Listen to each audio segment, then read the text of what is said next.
Okay, well, we left off last Tuesday talking about canonicity and making the case that the canon of Scripture is determined by God Himself, that it is the authority of Christ which determines the canon and not the authority of the church.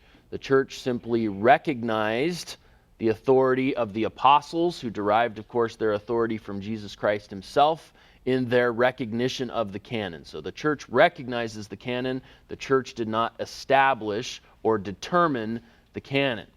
There were some councils, smaller councils, regional councils, that dealt with the issue of the canon. There was a synod in Hippo, where Augustine was from, that met, I believe it was in 393. Then there was a council in Carthage in 397, and a follow-up council in Carthage in 418. These are not going to be on a test. I'm just finishing the discussion that we had from last week. These councils, much like the doctrine of the Trinity, these councils did not determine or establish the doctrine of the canon. They simply recognized that these were the books that the church understood to have come from the apostles, and those books correspond to the canon that we have in our New Testaments. So, in the same way that the Council of Nicaea did not establish or determine the doctrine of the Trinity, it recognized and affirmed that doctrine, so also these smaller synods and councils with regard to the canon did not determine or establish the canon, they simply recognized it. It's important also to note that at those smaller councils, that the Apocrypha was not regarded as part of the canon. It was not considered part of the canon by the Catholic Church until 1,300 years later, give or take, in the late 1500s, mid to late 1500s, at the Council of Trent, is where the Apocrypha was finally added officially to the Roman Catholic canon. And it was added at that point in response to Protestants who rightly understood that the apocryphal books should not be part of the canon. And we talked about some of that on Tuesday, but I just wanted to kind of bring our discussion full circle. All right, we have entered into the period of the Middle Ages. And we've already talked a little bit about the Middle Ages when we talked about the decline of the western half of the Roman Empire, the fall of Rome, and the rise of what will become at least the nations of Europe, these Germanic tribal groups, the Franks, the Visigoths, the Ostrogoths, the Angles and Saxons, and the Vandals and others, who eventually make up the nations of Europe as we know them today. So there's a major transition happening in Western Europe with regard to the map and the boundaries of some of the national and regional tribal entities that are there. We also talked a little bit about the rise of Islam, and we've talked about some of the major church councils. So we've talked about some things that have taken us out of the patristic age into the first half of the Middle Ages. We call it the Middle Ages because it is this period of time, about 1,000 years, that connects the era of antiquity, or the patristic age, if we're looking at it from a specifically church history perspective. It connects the patristic age to the Reformation and modern age, or from a Western civilization perspective, it connects antiquity to the Enlightenment, post-Enlightenment, and modern era of human history. So we call it the Middle Ages because it comes in the middle. But of course, the people who were alive during the Middle Ages didn't think that they were living in the Middle Ages. They thought they were living in modern times. So when we talk about the Middle Ages, I suppose people who actually lived during that time might think of it as a bit condescending for us to refer to it that way. Probably even more condescending would be to refer to it as the Dark Ages, which is the way that it is sometimes referred to. There is some truth to the fact that there were times within this period that were dark, not in the absence of electricity kind of darkness way, but in the spiritual darkness way. Especially the 9th and 10th centuries were particularly spiritually dark times, especially with regard to some of the corruption that existed in the papacy at that time, and we'll talk about that as we go through this period a little bit later. But there were also times of advances in learning. There was something of a renaissance during Charlemagne's reign, and then there were other periods of time in which we had advances in knowledge and in understanding. And so even though we tend to think of this as the Dark Ages, that's perhaps not the right way to think of this period of time. Also called the medieval period, same term that refers to the same period of about 1,000 years that we call the Middle Ages.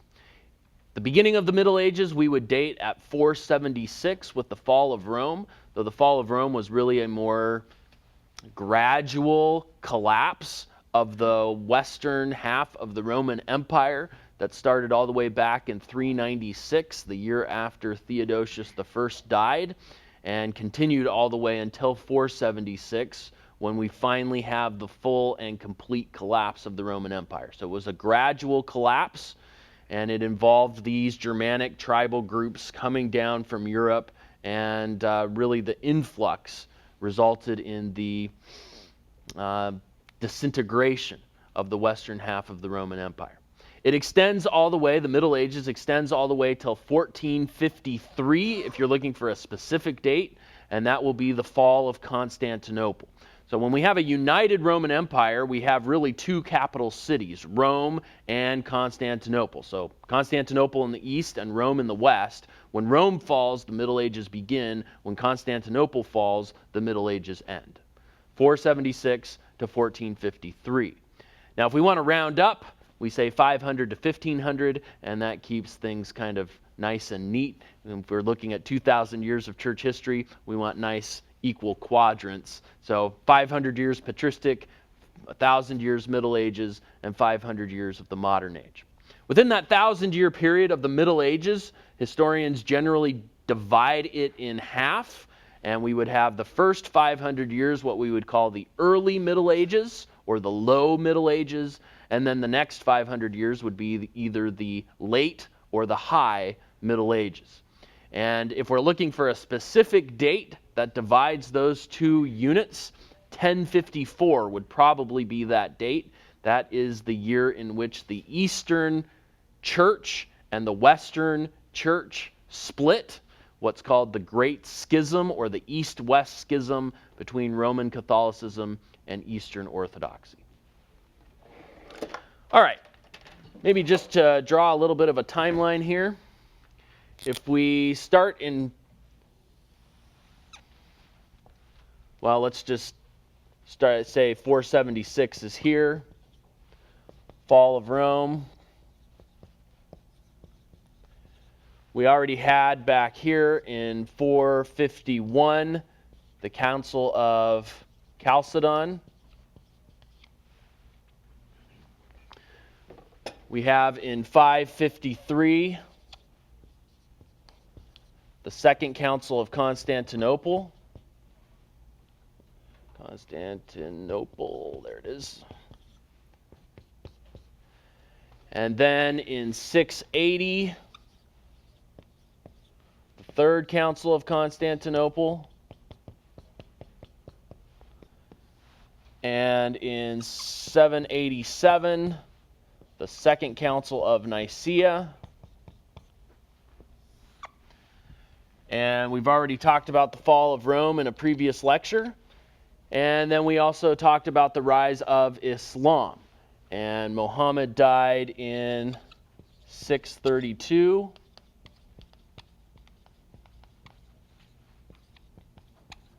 And in 732, we have the Battle of Tours. And it was at the Battle of Tours that Charles Martel, who was the grandfather of Charlemagne, put a stop to the advance of the Muslims who were coming up through Spain all the way into France at that point, modern-day France. In the year 800, one other date that we mentioned, in the year 800, we had Charlemagne crowned Emperor of the Romans, which begins the Holy Roman Empire. Okay, so I'm just putting these things on the board because these are things that we've already talked about, and I want to make sure that as we kind of go back through some of this period of history, that the details don't get lost in terms of the framework that we're building with regard to a chronology of what's happened in these first 1,500 years of church history. Okay, so these are things that we've already mentioned in this class, and now we're going to go back through and just fill in a few of the gaps as we kind of give a quick survey of this 1,000-year period of time. Intentionally, this class focuses primarily on the first 500 years of church history because it really is the most foundational. The 1,000 years that comes after it is not nearly as significant in terms of the advancement of theological discussions that take place during the Middle Ages. Part of that in the West is due to the fact that the feudal system tends to dominate Western Europe after the fall of the Roman Empire for the next few centuries. The feudal system referring, of course, to large tribal areas being broken down into smaller estates where you would have a lord or a vassal of some sort who's the head of this estate, and he would have his soldiers. We would think of them as knights, and then he would also have serfs or farmers who would work the land.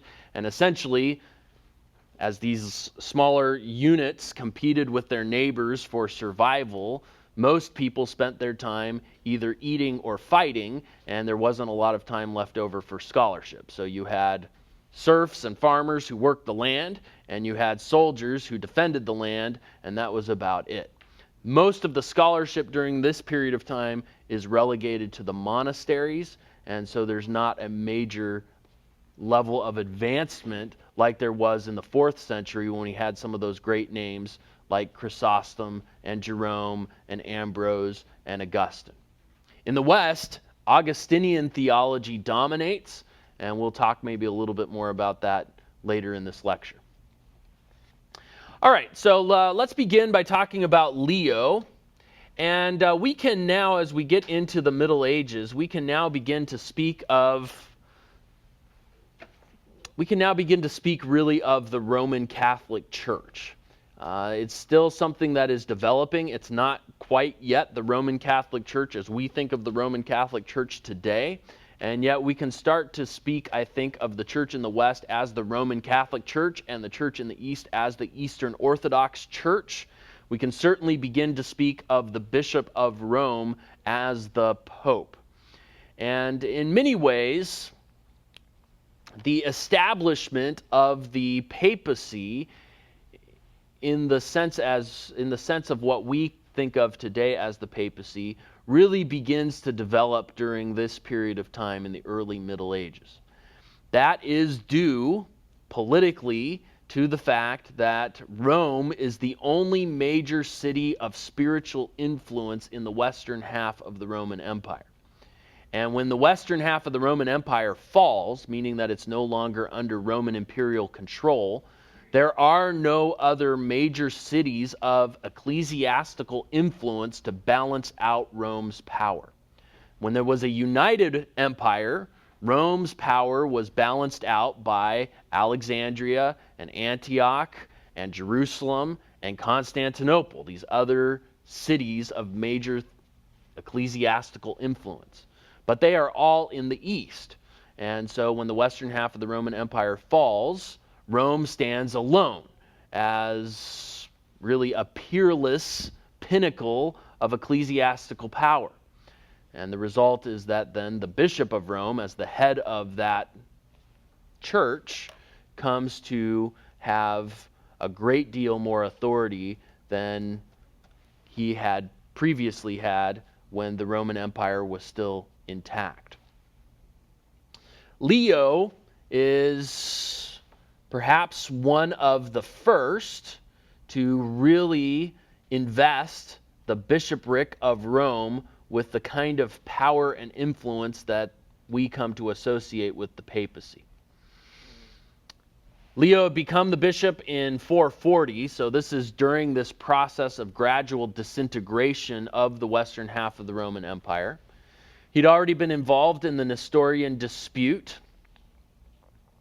In 445, he came into conflict with Dioscorus. Dioscorus, you'll remember, was the successor of Cyril of Alexandria. Cyril was the one who had convened the Council of Ephesus that condemned Nestorius. Cyril's successor was Dioscorus, and Dioscorus wanted to make Eutychianism, that Monophysite view, the one nature, one person view of Christ, Dioscorus wanted to make that the orthodox view, and so he convened a second council of Ephesus, which we call the Robber Synod. We'll talk more about that in just a moment. Dioscorus contended that, when Dioscorus and Leo came into conflict, Leo contended that Dioscorus, as the bishop of Alexandria, ought to submit to Leo as the bishop of Rome, because traditionally Mark was the one who founded the church in Alexandria. Peter was the one traditionally who founded the church in Rome. Mark submitted to Peter, therefore Alexandria ought to submit to Rome. That was the line of reasoning that Leo used to assert his opinion over the opinion of Dioscorus. The Egyptian Christians, as with all of the Christians really in the eastern part of the Roman Empire, the Egyptian Christians saw the ancient patriarchates, Rome, Alexandria, Antioch, Jerusalem, and also Constantinople, as being equal, but Leo insisted that Rome had primacy over the others based on apostolic succession back to Peter, and we'll talk a little bit more about apostolic succession in just a moment. In 446, Leo wrote a letter to Anastasius in which he asserted the care of the universal church should converge towards Peter's one seat, and nothing anywhere should be separated from its head. So Leo begins to assert Roman primacy by arguing that Peter founded the church in Rome. Peter was the head of the apostles. Therefore, Rome is the head of the churches. That's the line of logic. We'll pick that apart in just a moment. Now, in order to secure that position, that elevated position of the Roman bishopric, Leo did several strategic things. First, in the West. Now remember, the western half of the Roman Empire is disintegrating. This is before the final collapse in 476, but the end is near. Leo convinced the weak Western Roman Emperor, Valentinian III, he convinced him to issue an imperial decree which declared that Rome was the primary, most important church of all of the churches in the West. So Valentinian, his jurisdiction is only the western half of the Roman Empire. He issues a decree that says Rome is the most important church in the West. All of the other churches in the western part of the Roman Empire, by imperial decree, must recognize the primacy of Rome. So Leo secured his position in the West. Then theologically and doctrinally, Leo strengthened Rome's position in the East at the Council of Chalcedon by playing umpire, essentially, between the feuding cities of Antioch and Alexandria. Remember, Antioch, Nestorianism, an emphasis on Christ's humanity and the literal hermeneutic had come into conflict with Alexandria, Cyril of Alexandria, allegorical hermeneutic, and an emphasis on Christ's deity. These two cities are jockeying for position, and so Rome steps in to play umpire, and as a result asserts itself as being more important than either of those two other ancient cities. When Dioscorus convened the Second Council of Ephesus in 449 to decide whether or not Eutychus should have been condemned, he wanted the view that Christ has only one nature to be declared orthodox. And he wanted anyone who held the two natures view to be anathematized. Leo did not agree with this, so Leo sent representatives from the West to the council with a letter explaining his position, but Dioscorus didn't even allow the letter to be read. So Dioscorus kind of takes over this council. You read already about the robber synod, but he didn't allow representatives from Antioch to be there, and he didn't allow representatives from Rome to be there. It was essentially just allies and representatives of Alexandria who were present, and so really it wasn't a fair fight or a true council. Later reports from the council indicated that it was characterized by physical violence and that many monks agreed with Dioscorus because they were afraid of being hurt or killed. So there was a little bit of voter fraud going on at the Second Council of Ephesus. Both Flavian, he was the bishop of Constantinople, and Theodore of Cyrus, who had been excommunicated by the Second Council of Ephesus, they appealed to Leo, the bishop of Rome. Hey, come help us. We need somebody, another ally, another voice in this debate to come and help us figure things out. When Leo heard what had happened, when he heard that his letter or his tome had been completely ignored, he declared the council to be void. Now, Theodosius II was the emperor at the time. He was the one who had authorized the council to begin with. When he suddenly died, remember he got thrown off of his horse, and that was interpreted as a sign of God's judgment. When he suddenly died, the guy who replaced him, I believe his name was Marcion. I have it here. Yes, Marcion. Allowed a second council to be called. This was what we call the Council of Chalcedon. And at that council, all sections of the Christian world in Rome were present in 451, including representatives from Alexandria and Antioch and Rome. And Leo's tome was adopted as being the Orthodox view, and the Second Council of Ephesus was condemned as being illegitimate. Now, we've already talked through the Council of Chalcedon.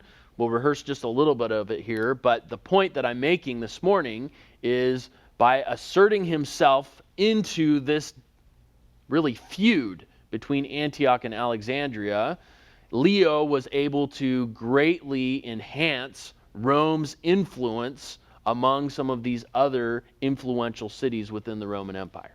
So he not only secured his position in the West by imperial decree, but he asserted Roman primacy in the East by essentially saying, no, I reject that council, and here's the right way to think about this, and then his tome was adopted at the Council of Chalcedon.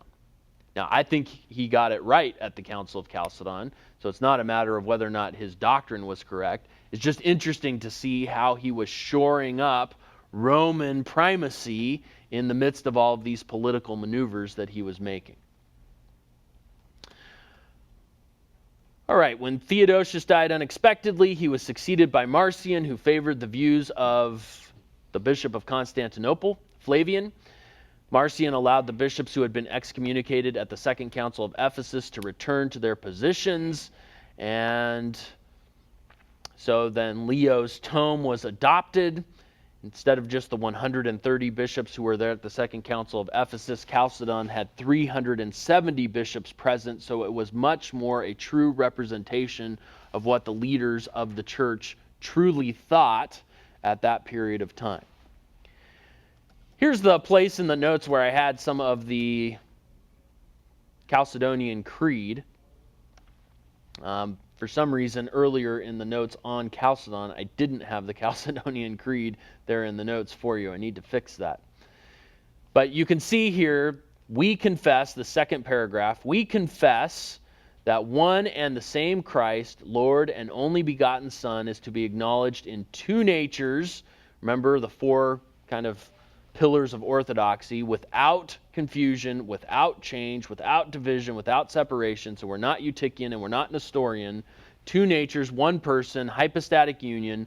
The distinction between natures was never abolished by their union, but rather the character proper to each of the two natures was preserved as they came together in one person and one hypostasis. So one person, one union, one being. So two natures, one person, and we call that the hypostatic union. The Council of Chalcedon assured Constantinople of having priority among the churches in the Roman Empire under Rome, but above Alexandria and Antioch. So even the Council of Chalcedon essentially established a pecking order of these churches, and it put Rome first, which de facto at the Council of Chalcedon, Rome certainly had played that role of being the leading church of all of these other churches. The result then was that the Council of Chalcedon greatly strengthened the influence of the Bishop of Rome in the eastern half of the Roman Empire. So in the west, imperial decree, and in the east, we have then the assertion of Roman primacy at the Council of Chalcedon.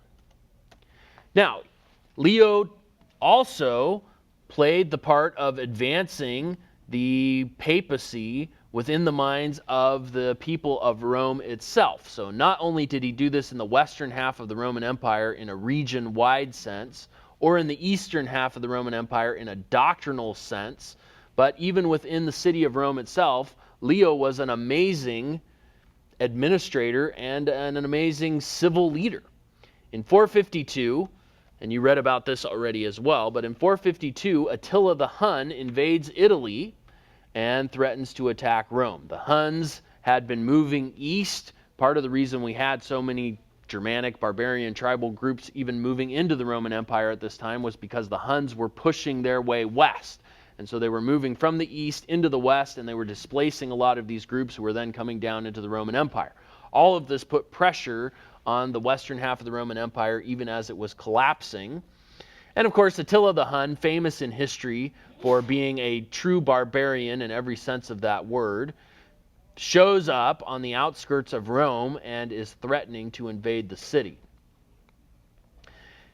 This just goes to show how weak the Western emperors of the Roman Empire were at this time. It's not an emperor who goes out to meet Attila the Hun. It's not an ambassador. It's not a politician.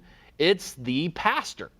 Can you imagine being, I don't know, pastor of a city and your city's under attack and the emperor comes to you and says, "Hey, pastor, would you mind going and being our foreign diplomat for the day?"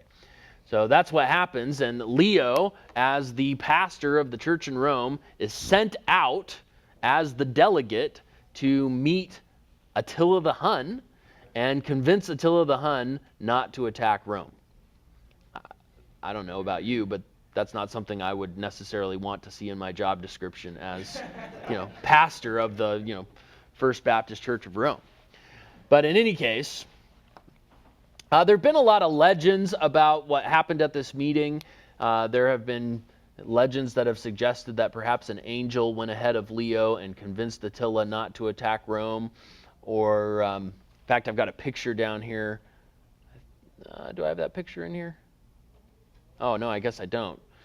There's a pretty famous painting with Leo walking out to meet Attila the Hun, and we've got angels, and I think Peter and Paul there with them, and yeah, absolutely. I mean, he needed all the help he could get, I guess. Some people have thought that, or at least legends have suggested that maybe Attila was, this kind of brute force of nature. He was so impressed with the holy piety of Leo that he just couldn't, in good conscience, attack Rome anymore. The reality is, most historians think that Leo took a lot of money with him and convinced Attila that it was worth it not to attack the city of Rome. So it's likely that he was offered a large amount of gold, and maybe he was able to convince him as well that, look, you're going to waste a lot of resources fighting Rome. It's going to stretch you guys thin. You're already a long way from your home base way back in Hungary. In any case, Leo was successful. So he successfully convinces Attila the Hun not to attack Rome, and the result then within the minds of the Roman people is they begin to associate leadership, and really extraordinary leadership in this case, with the Bishop of Rome, even over against the Emperor of Rome. Several years later, in 455, we have the Vandals who show up. They wanted to tag the city of Rome. No, I'm kidding. The Vandals wanted to sack the city of Rome. And, right. He convinced them to go easy on the city of Rome. So they didn't burn the city, even though they did attack it in spite of his attempt to convince them not to. So Justo Gonzalez, who's a well-known church historian, says these episodes and others like it gave Leo great authority in the city of Rome itself. That he was able to do these things was due both to his personal gifts and to the political situation of the time when the civil authorities proved incapable of performing their duties. In Leo's mind, there was a deeper reason. He was convinced that Jesus had made Peter and his successors the rock on which the church was to be built, and that therefore the Bishop of Rome, Peter's direct successor, is the head of the church. Thus, in Leo's writings, one finds all the traditional arguments that would be repeatedly mustered in favor of papal authority. So Leo is convinced that he is Peter's direct successor, and therefore he is essentially the most important Christian leader alive, and it is his God-given responsibility to exercise this kind of leadership. As a result of that mentality, he secures his power base in the West, he asserts Roman primacy in the East, and even within the city of Rome himself, he is the one who demonstrates personal leadership in the midst of a civil government that was unwilling to do so. This elevates the importance and primacy of the See of Rome in a way that previously had been unprecedented. Now, when we talk about Leo's significance, and on our timeline, we're right in this period of time right here when we're talking about Leo. But when we talk about Leo's significance, from a Christological perspective, from the perspective of dealing with the doctrine of the Lord Jesus Christ, I think we have a lot to applaud and affirm with regard to Leo's tome, his articulation of biblical truth that was adopted and affirmed at the Council of Chalcedon. Because it affirms the fact, the biblical truth, that Christ is 100% God and 100% man. It also affirms the fact that he is one person. He does not have a split personality. And so from that we derive then the doctrine of the hypostatic union, but it rightly affirms those biblical truths and then says, look, there's a mystery there and you need to embrace the mystery. And as long as you don't deny the two natures or deny the one person, then you're within the boundaries of orthodoxy. So I think that the Council of Chalcedon, we would agree, was a very helpful articulation in the midst of long centuries of Christological debates. But on the negative side, from an ecclesiological perspective or from an ecclesiastical perspective, Leo was a staunch advocate of Roman superiority based on Petrine supremacy. His interpretation of Matthew 16:18 in particular led him to conclude that Peter was the leader of the apostles, thus his successors should also be considered the leaders of the church. And you'll read in the Church of Rome at the bar of history quite a bit of patristic exegesis of of Matthew 16:18, which will demonstrate the fact that the early church fathers did not interpret Matthew 16:18 in the way that the modern Roman Catholic Church does, and that Leo himself did. When Christ said to Peter, "You are Peter, and upon this rock I will build my church," the rock does not refer to Peter. In fact, the word rock is feminine in Greek. Peter was a man, so it would be difficult grammatically to make that feminine noun refer to Peter in particular. I personally think that the feminine noun refers to Peter's confession, to the content of Peter's confession, because Peter had just said that you are the Christ, the Son of God, and that confession is the rock upon which the church is built. Other Protestants have seen it as a general term that refers to the apostles as a whole, since Ephesians 2:20 talks about the foundation of which Christ is the cornerstone, and the foundation then was built on the apostles and the prophets. So there is, I think, a legitimate sense in which we see the apostles as being the foundation of the church. So either way, I think better interprets the grammar of Matthew 16:18 than how Leo interpreted the grammar of Matthew 16:18. Now, he was motivated out of a desire to have a theological defense for his own high view of the position that he held. There's some other issues, though, even beyond Matthew 16:18. There's some other issues with the idea of apostolic succession. For starters, we know historically and biblically that Peter is not the founder of the church in Rome.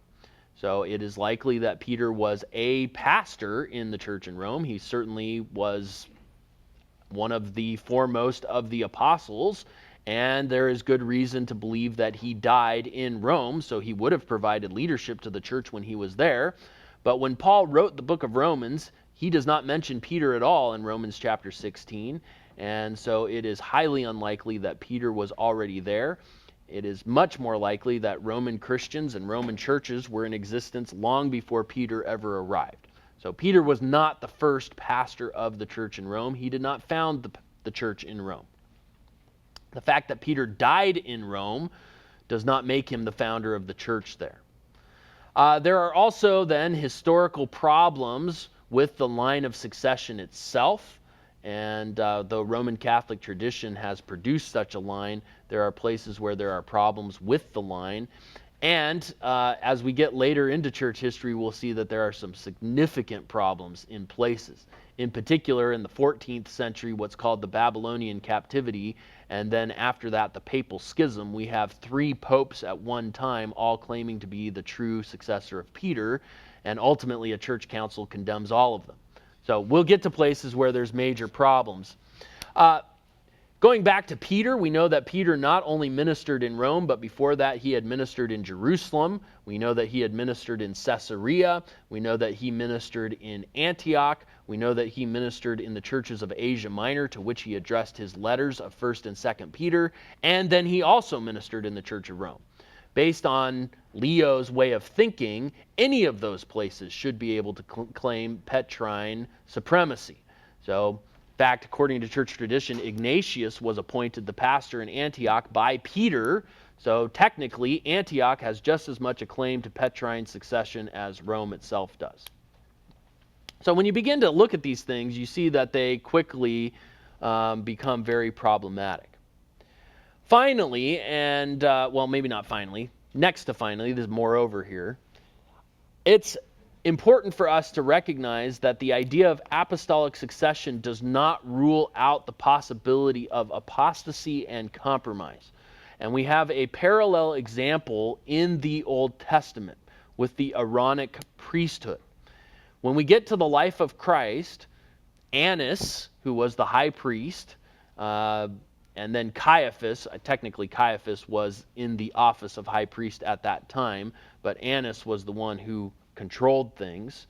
Annas and Caiaphas, serving as high priests during the life of Christ, they could show legitimately a line of succession back to the tribe of Levi and the tribe of Aaron. That's a God-given biblical line of succession. And yet, with Caiaphas and Annas, they were both apostate, in spite of the fact that they were true successors of the Aaronic priesthood. So here we have a unbiblical, imaginary line of succession, and yet even if such a line could be proven, it would not mitigate against apostasy. And then finally, it is important to remember that orthodoxy is evaluated through comparison to the scriptures, not through a supposed line of succession. And so we bring everything back ultimately to the authority of Scripture itself. We talked about canonicity the last time we were together, and I think it's helpful for us to remember that even those who came after the apostles, including Linus and Cletus and Clement of Rome, if we follow the Roman Catholic tradition of line of successors to Peter, men like Clement of Rome did not consider themselves to be apostles. They did not consider themselves to have apostolic authority. So when the modern Roman Catholic Pope claims to have equal authority to the apostles because of this line of supposed succession back to Peter, that is not a perspective that was shared by those who immediately came after Peter when we look at the patristic record. So on just about every level, biblically, historically, theologically, philosophically, whatever term you want to use, this idea of papal succession falls flat when you put it under the microscope of reason and biblical truth. But where does it start in church history? Leo is the one that really articulates it and defends it, and after Leo's time, these arguments become the standard arguments for papal primacy. So, why is the Pope the most important person in the Christian world? Because Peter was the most important person, and the Pope is a direct successor of Peter. That's the line of argumentation. When we get to 1054, at the end of this first half of the Middle Ages, when we get to 1054, the Great Schism between the East and West, the main issue as to why they divided was that the Pope claimed that he was the most important person in the church. And he sent some delegates over to the Patriarch of Constantinople, a guy named Michael Cerularius. He sent some delegates, the Pope did, send some delegates over to the Patriarch and demanded that the Patriarch acknowledge that the Pope is the most important person in the Christian world. The Patriarch said no, and so the delegation excommunicated the Patriarch, and the Patriarch excommunicated the delegation. In essence, the Western Church excommunicated the Eastern Church, and the Eastern Church excommunicated the Western Church, and it was all over the issue. There were some other secondary issues, and we'll talk about them, but it was primarily over the issue of the guy in Rome saying he's the most important, and the guys in the East saying, no, you're not. You're an equal among peers. You might be a leader among peers, but you're no more important than the rest of us. All right, we're going to kind of ping-pong our way now through the Middle Ages. We start in the West with Leo, and now we'll ping-pong over to the East, and then we'll come back to the West at the end of class today when we talk about Gregory. By the way, Leo is recognized as one of the most important bishops of Rome, one of the most important popes, and so he is called Pope Leo the Great. And of course, that's not a name he gave himself, it's one that his successors applied to him. Justinian is also known as Justinian the Great, and Gregory, who we'll look at a little bit later, is Gregory the Great. So we're hitting the great spots in medieval church history today as we work our way through. So over in the East, this is now 20 years or so after Leo dies. 483, the western half of the Roman Empire has been lost at this point when Justinian is born. He comes to the throne in 527 and considered a saint by the Eastern Orthodox Church because of his involvement in the Second Council of Constantinople. So we've moved now up to this period of time right in here when we talk about Justinian. Maybe it would be helpful for me to add, we have Leo here, we have Justinian here, and Gregory will be over here.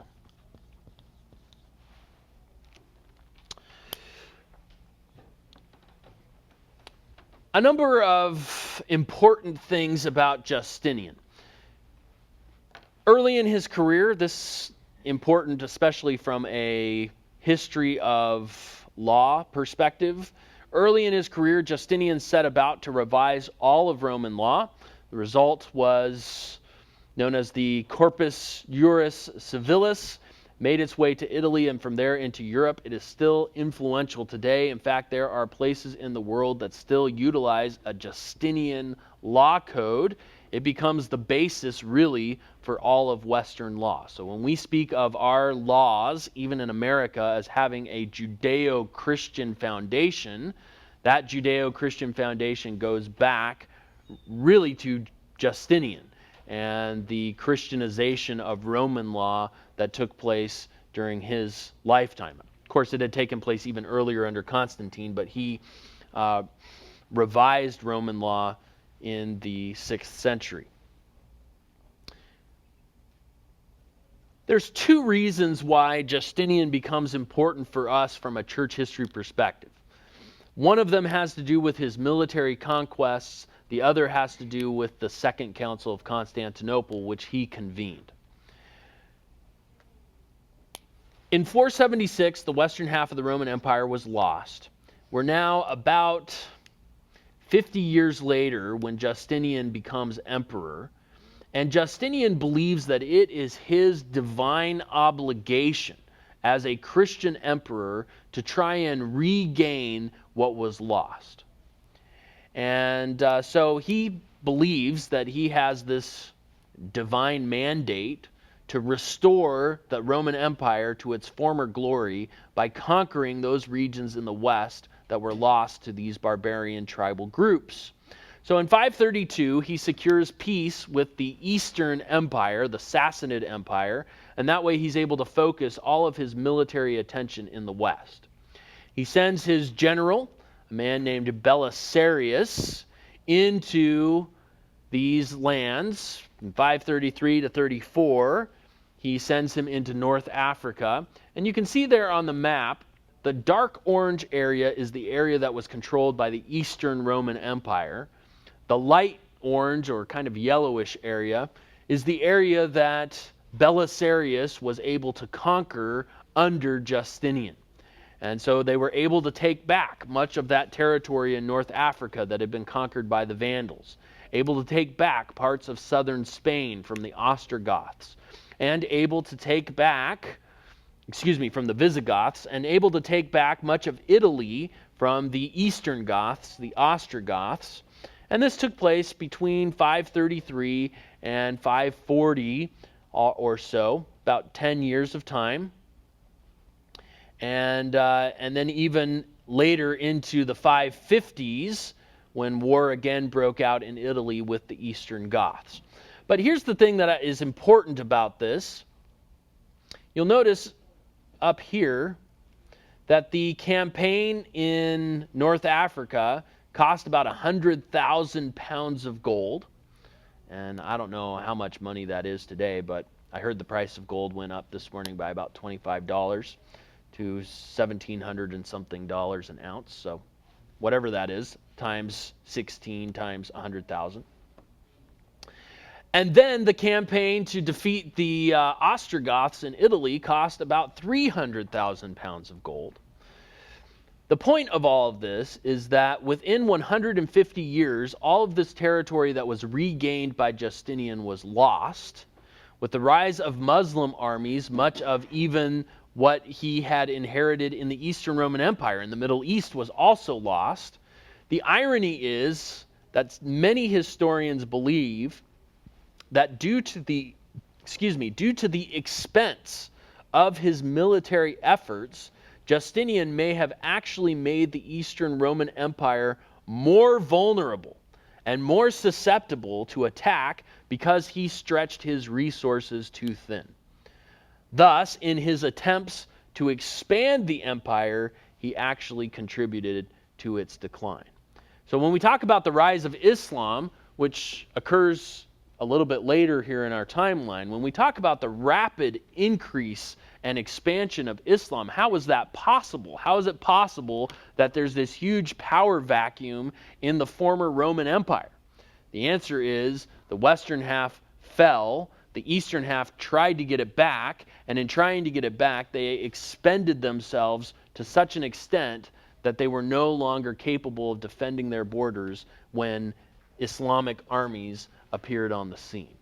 And so the result then of Justinian's military expansion is that within 150 years of his death, all of those efforts are totally lost.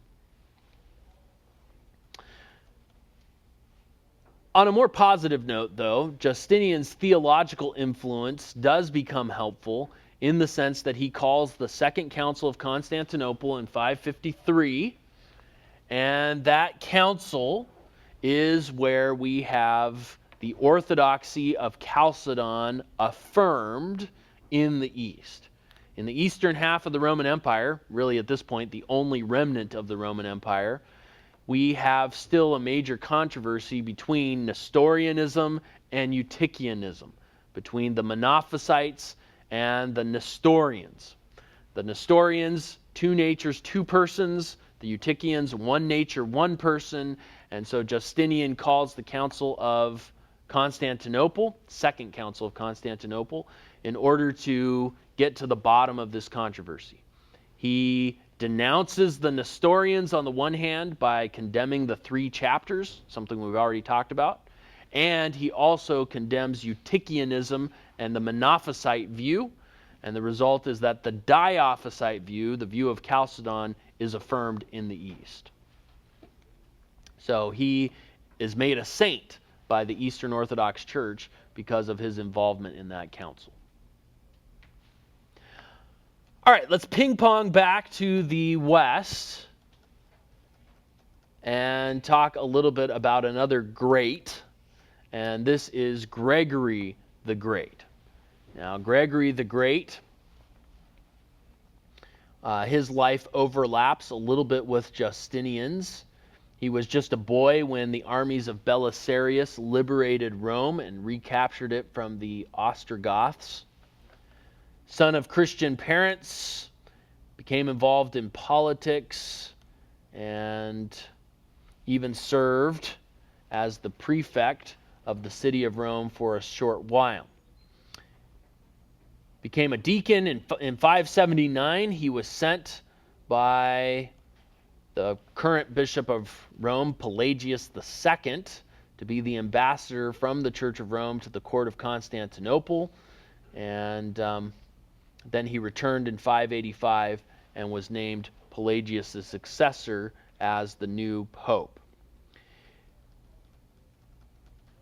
Gregory is known in church history as one of the foremost of the missionary popes.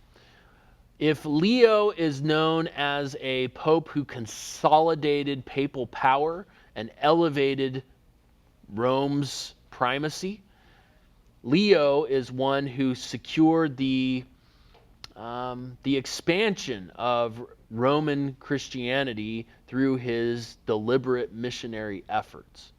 And some historians have even said that really from the time of Paul, there hadn't been anyone in church history who had been as deliberate and as strategic in their attempt to expand Christianity through missionary efforts as Gregory the Great. The Church of Rome, its prominence had begun to decline again. It had reached an apex under Leo and then had begun to decline as a result of the weakness of some of Leo's successors. And now Gregory comes into leadership and once again asserts the importance and influence of Rome. Like Leo, Gregory was viewed by the citizens of Rome as a great civil leader. Justo Gonzalez tells us, since there was nobody else to do it, Gregory organized the distribution of food among the needy in Rome and also took measures to guarantee the continuing shipments of wheat from Sicily. Likewise, he supervised the rebuilding of the aqueducts and of the defenses of the city, and the garrison was drilled until morale was restored. Since there was little help to be expected from Constantinople, he then opened direct negotiations with the Lombards, one of these tribal groups, with whom he secured peace. Thus, by default, the Pope was acting as ruler of Rome and the surrounding area. And I think that's an important point to make, that the pastor of Rome is now assuming levels of authority that previously belonged only to civil magistrates. There begins to become a confusion in the minds of people as to the Pope's role. Is he just a pastor, or is he also a political leader? And the confusion of those offices leads to, again, the elevation of papal authority. Now, I mentioned that Gregory was and is well known in church history as a missionary pope. In fact, subsequent popes who, when a cardinal is selected to become a pope, that cardinal takes on a new name, and they often will take on a name that signifies what it is that they hope to achieve during their tenure as pope. We have many popes in history who take on the name Leo because they want to be known as a pope that consolidates papal power. And we have many who take on the name Gregory because they want to be known as one who expands Roman Catholic influence through missionary efforts. Now, we're still at a time, by the way, when I say Roman Catholic, we're still at a time when much of what we would see in the Roman Catholic Church of this time period would be things that we could still agree with. This is not the Roman Catholic Church of the High Middle Ages that adopts sacramentalism as its primary view of salvation. But Gregory, one of his most famous missionary endeavors in terms of him strategizing and sending out missionaries had to do with Augustine of Canterbury. This is not Augustine of Hippo, the famous Augustine that we've already studied, a different Augustine. Augustine of Canterbury was sent to witness and evangelize the Angles and Saxons of modern-day England. Now, there was a church already in Britain because Britain had been a Roman colony, and there was a Roman British church that still existed in Britain. But it had been pushed to the west coast of Britain by the incoming influence of the Angles and Saxons. And Augustine of Canterbury was sent then as a missionary to the Angles and Saxons. And he was successful in converting the tribes, many of the tribes. The missionary efforts of that time often consisted of witnessing or evangelizing the king of a tribe or the leader of a tribe, and when the king became a Christian, when he converted to Christianity, the entire tribe would also convert to Christianity. So we have Humbert and Ethelbert and some of these other kings of the Angles and Saxons who convert to Christianity, and the result then is that we now have an Anglo-Saxon church in England. And for a while, there will be two churches in England, the old Roman British church and the new Anglo-Saxon church. And in the 600s, at the Synod of Whitby, we have a combination. And then for the rest of the Middle Ages, we only have one Church of England. That Church of England is a Roman Catholic church all the way up until the 1530s, when Henry VIII declares the Church of England to be separate from the Roman Catholic Church, and we have what we call the English Reformation. A lot of this history, if you're interested in the history of the Church of England, a guy named Bede, B-E-D-E, the Venerable Bede as he's known, in the early 8th century records much of this early English church history. Now, just since we're talking about English church history, there had already been the evangelization of Ireland and part of Scotland by this time period, because Patrick, who grew up as a British Christian, had been kidnapped by Irish pirates who took him back to Ireland, and he then escaped from essentially servanthood or slavery in Ireland and came back to Britain, and then was convinced that he needed to go back to Ireland as a missionary. And so Patrick went back to Ireland, took the gospel with him to Ireland, and when the Irish celebrate St. Patrick's Day, they're celebrating their patron saint, Patrick of Ireland. Though technically he wasn't of Ireland initially. He was born in probably modern-day Scotland, or the northern west coast of England. So I always think it's ironic that the patron saint of Ireland was actually British, English. But anyway. And so St. Patrick's Day refers, of course, to the evangelization of Ireland by Patrick. Through Patrick's influence, there were others who were converted in Ireland, among them a man named Columba. Columba then took the gospel to some of the islands that are part of Scotland, and so the gospel went from Ireland to Scotland. So from Britain to Ireland, from Ireland to Scotland, to the people that were known in Roman times as the Picts, or the people with painted faces, who were the people of the Scottish Highlands. And you've probably seen Hollywood renditions of people with painted faces running around fighting for freedom. All right. So the British Isles then at this period of time are being converted through the influence of missionaries associated with the old Roman Church, and now through the influence of missionaries sent by Gregory, Augustine of Canterbury, Anglo-Saxon Christianity. Gregory also managed to forge good relations with the Franks, who will become the dominant tribe on the mainland of Europe. And so even though Rome has fallen, Christianity has not fallen with it. Christianity has survived because these tribal groups have been Christianized.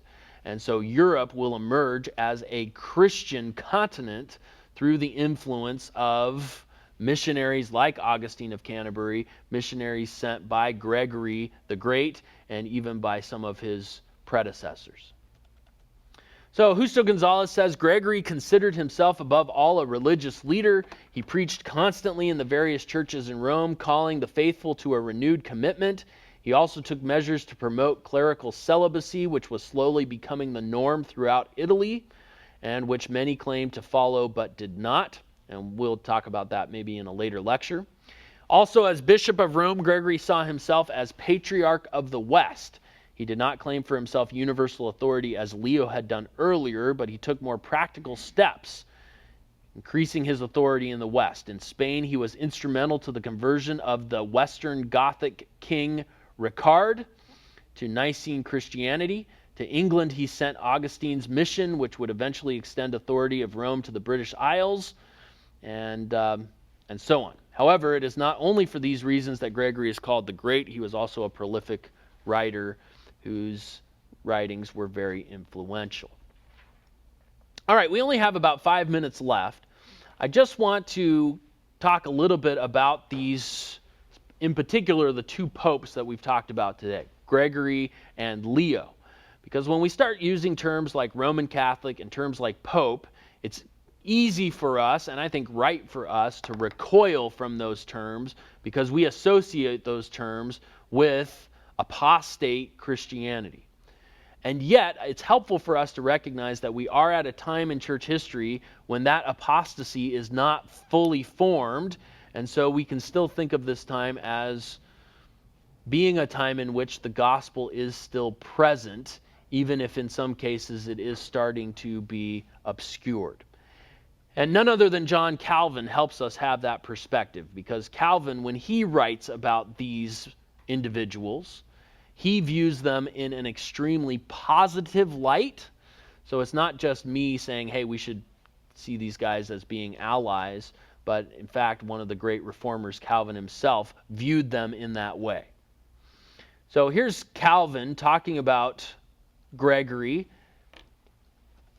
and he's making the point that even in Gregory's time, corruption was starting to creep into the church, and yet by the 16th century, 1,000 years later, that corruption has become much, much worse and much more widespread and far-reaching in its effects. So he says this, it appears that in the time of Gregory, some seeds of this corruption existed, the rulers of churches having begun to be more negligent in their teaching. For even Gregory complains that the world is full of priests, and yet laborers in the harvest are rare, for we indeed undertake the office of the priesthood, but we do not perform the work of the office. And so here's Calvin saying, look, even someone like Gregory started to notice some of this corruption in his own lifetime, and then he uses that as an argument from the lesser to the greater to say how much worse it's gotten in the 16th century. And then another quote here. I'll go ahead and read some of this one. He says, that I may not be forced to discuss and follow out each point singly, I again appeal to those who in the present day would be thought the best and most faithful defenders of the Roman See, whether they are not ashamed to defend the existing state of the papacy. So he's going to say, hey, look, I'm going to take advocates of the papacy from history and show that even they, in their own words, would not tolerate what's happening today in the 16th century. So he talks about Bernard of Clairvaux, who we'll talk about in a later class, and Gregory. He says, Gregory everywhere complains that he was distracted above measure by foreign occupations, that under the color of the episcopate he was taken back to the world, being subject to more worldly cares than he had remembered when he was a laic, as just a lay priest, that he was so oppressed by the trouble of secular affairs as to be unable to raise his mind above those things. Then he goes on to talk about some of the problems with the papacy and so on. Again, mentions Bernard of Clairvaux. And then down here, it betrays a want of all sense of shame to seek any excuse from that middle period, namely that of Leo, Gregory, and the like, for it is just as if one were to vindicate the monarchy of the Caesars by lauding the ancient state of the Roman Empire. In other words, they were to borrow the praises of liberty in order to eulogize tyranny. What he's saying is, advocates of the Roman Pope in his own day tried to go back to Leo and Gregory to defend the papacy, and Calvin's saying you can't do that. You can't take examples from when the papacy was still semi-good and use those examples to defend a papacy that is now totally and entirely corrupt. Even Leo and Gregory recognized the entrance of corruption into the church, and now 1600s, 1,000 years later, that corruption has only gotten much, much, much worse. Anyway, I think it's interesting that in the Institutes we have Calvin pointing back to the guys that we were talking about today, Gregory and Leo, and of course we'll get to Bernard of Clairvaux in a later lecture. So, we have a reformer citing some of this church history in making arguments even for the corruption of the papacy and the need for reform in his own day. And then that brings us full circle to the rise of Islam, that here we have at the end of this time period that we've been discussing today, the entrance of a brand new threat, one which will threaten the church all the way till the present, the rise of Islam. We've already talked about that, but it's important for me to put that in its proper chronological context for you, which is why I have it listed here as something that took place after the things that we've been discussing. Okay, so I'm hoping that I'm not messing up the framework that's in your mind. That's why I'm putting this on the board, is I want to make sure that we're keeping things in their chronological sequence so that as we build this framework, when you hear names and when you think about things that happened, you're able to kind of place the flow of history in your thinking.